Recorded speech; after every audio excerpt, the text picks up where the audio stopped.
the 24th chapter, in which Lord Montfallcon considers means to rectify his cause.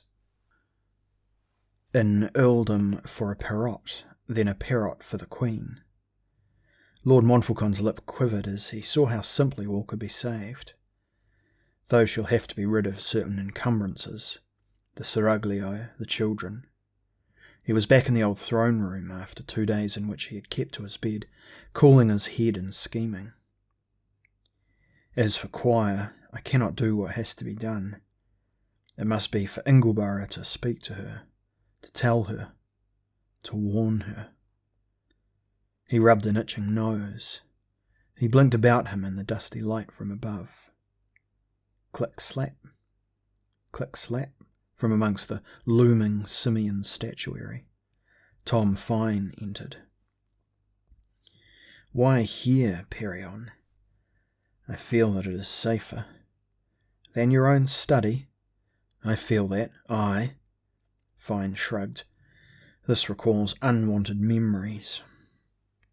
From the tunnels beyond the old throne room there came the noise of several crazed clocks, and through the doors came lackeys with Lord Ingleborough upon their sticks, the sticks supporting a chair. Ingleborough's white, knotted face swung overhead, tight with pain. Patch in blue and silver ran beside the litter. Lord Montfallcon moved his hand and pointed at a place, at the flagstones. The litter was lowered. The lackeys waved away. The 3 men sat there in the beam of dirty sunlight, Montfallcon with folded robes upon the throne's first step, Tom Fine, his leg stretched out beside him upon the stone block, Ingleborough in his chair. Patch, discreet boy, paced his way around the vaulted perimeter. "So this shepherd knight, this son of Tartarus, shares the Queen's bed already?" Tom Fine was admiring. "That can't be what's worrying you so much, Perion, can it? He's not the first commoner." "He might be the first murderer, however." Montfallcon shuddered as he calmed his hard-breathing body. "You suspect him?" Ingleborough's voice was a whisper. "Of what?" "I know him. I know what he is. I know choir." "So long as he pleases the Queen," continued Tom Fine, even as he was struck by the passion in Montfallcon's words. "What does it matter if he's of lowly birth?" He stopped, giving sudden close attention to his friend. "Eh?" "He pleases her. Oh, why, it is his trade. Deception and flattery." Montfallcon had heard some of what Choir had whispered to the Queen that first night, heard her responses, and had been helpless as Choir had charmed her, reassured her, played father, brother, husband all at once, trading on her weariness, her sense of loss, her self-pity, to make her love him. Choir had been so gentle. His caresses, Montfallcon had heard her say this, were like moth's wings. And instead of leading her to crisis, Choir had calmed her towards reconciliation, as no lover had done before, bringing her peace and a protective arm. Montfallcon had gone mad that night. Now one of his wives lay upon her own bed close to death as a result of his rage.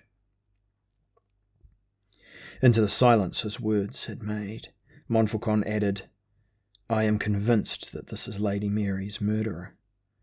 Probably Sir Thomas Perrott's too." But it's his first appearance at the palace. He has been in the walls, creating the scene he required before he decided upon his entrance. He is a great actor.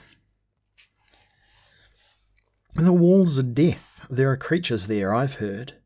Tom Fine looked at the solid granite of the inner stones. "Half-human vermin, impossible to root out, for they hide in lost crypts far below the surface." "All expeditions have been unsuccessful."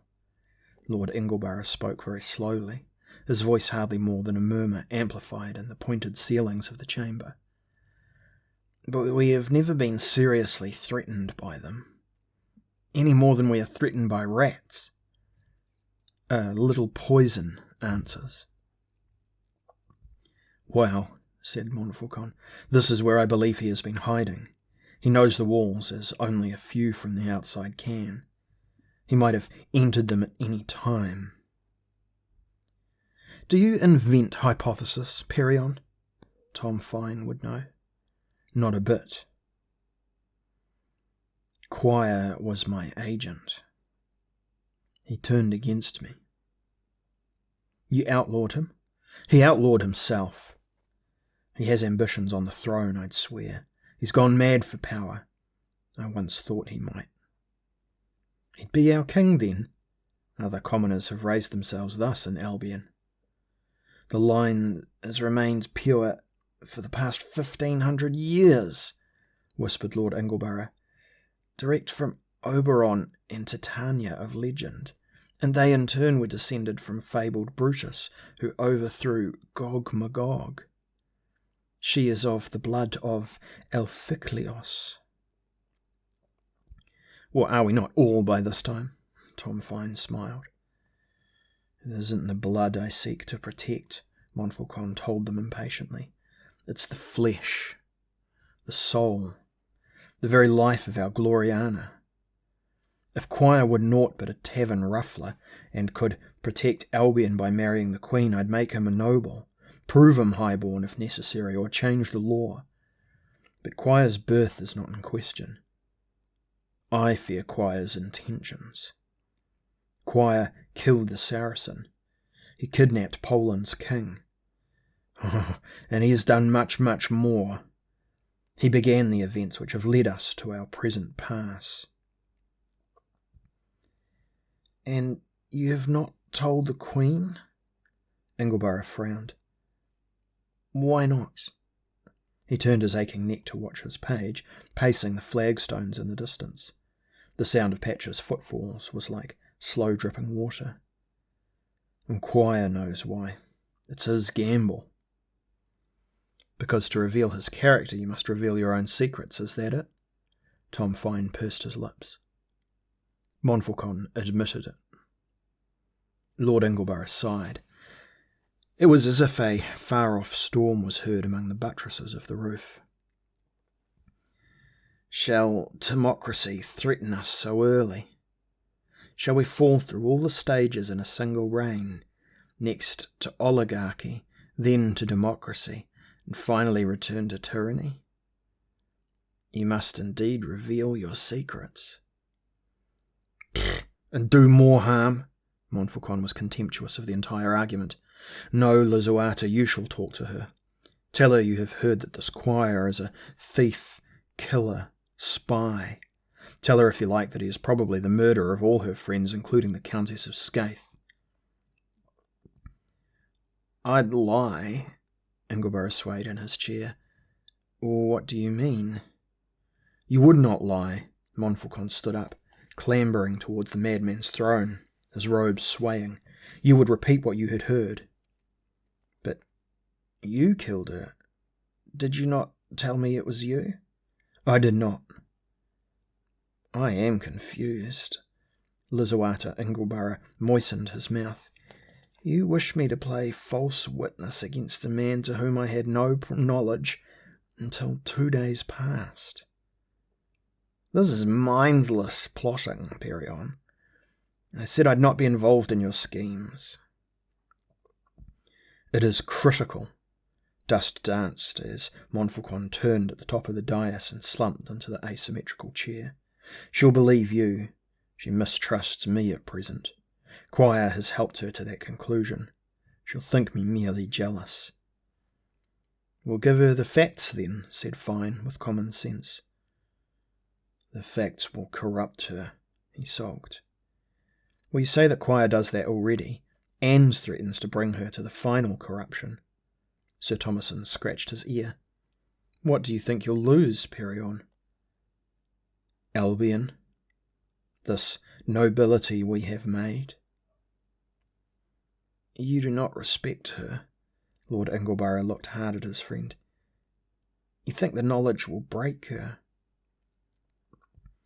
Such knowledge as that would make her find fault with everything. She would sneer at virtue, lose belief in sincerity, and become Herne reborn to rule with cynic tyranny. Montfallcon's fist struck the arm of the throne. Would you bring all this back? Have you the courage to risk it, my lord? Would that result be to your conscience's liking, my lord? Would you congratulate yourself if you were the one to release Herne's spirit howling upon the world again? She resists that spirit as firmly as any of us, said Tom Fine. I'm with Lisuarte in this. You should respect her. Give her the knowledge. And be misbelieved. Thus bring her suspicion without proof. How can I prove all I say without revealing every underhand thing I've done in her name? I beg you tell her, Lisuarte. You know she'll listen.